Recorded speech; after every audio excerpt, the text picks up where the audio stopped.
Thanks so much for joining me for this session of Dr. Plotzker's Mind. My return to the Osher Institute, the adult division of my state university, was delayed a week, primarily due to illness. It would have not met on Monday because of Labor Day. So, in effect, this Monday was my first day of in-person classes. The way the class schedule plays out, I have an in-person class at 9 a.m., a non-class, which will not begin to the second half of the semester, at 10:45 a.m., and then my afternoon class that goes from 12:45 to 2 p.m. The break, while about 2.5 hours, might justify going home and coming back, but I felt that a bit of a strain, and at least for the first class,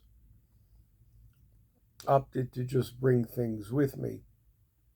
I brought my lunch, I brought my laptop and its charger, a portable radio that I bought over the summer, and the Torah portion that I need to finish preparing for the coming Shabbos. It's a long portion. I've gotten the hang of it, but it could be polished a little bit better. This being a nice day, I took the yellow folder with the photocopy Torah reading outside to the Institute's patio and rehearsed it there. Since I'm reading Torah, I put on a kippah, worked on my portion for a little bit, went inside, but opted to leave the kippah on.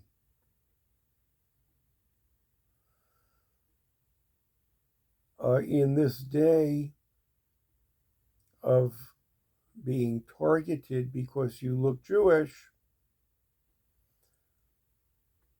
I wanted to see what it would be like to look Jewish at the Osher Institute.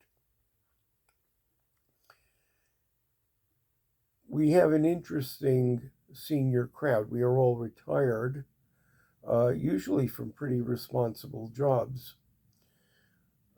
These jobs keep us in a diverse atmosphere, whether it is my career in medicine, which has interaction with people from everywhere, or the scientists, which are often trained overseas.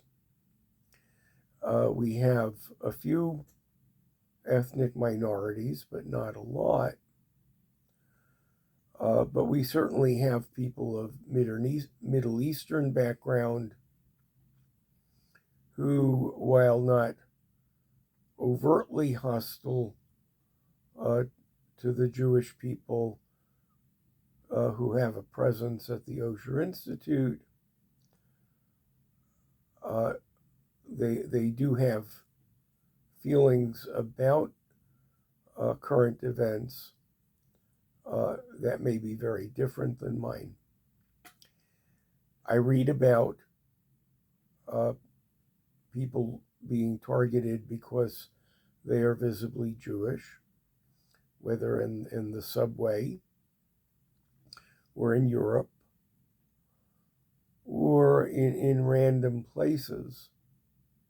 I would not expect that to happen at a relatively sophisticated place like the State University, though I would not be at all surprised if there have been incidents on the undergraduate campus.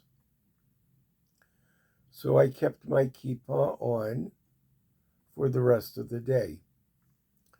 It's a blue suede one, a souvenir of a bar mitzvah that I once attended. I wore it as I ate lunch. I wore it as I tapped on my computer, and I wore it to my final class. The number of comments about it, 0. The number of comments about my studying a subversive foreign language on the patio, probably nobody noticed.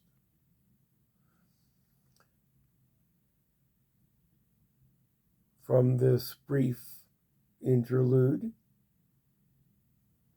the senior division of our state university is probably a safe place.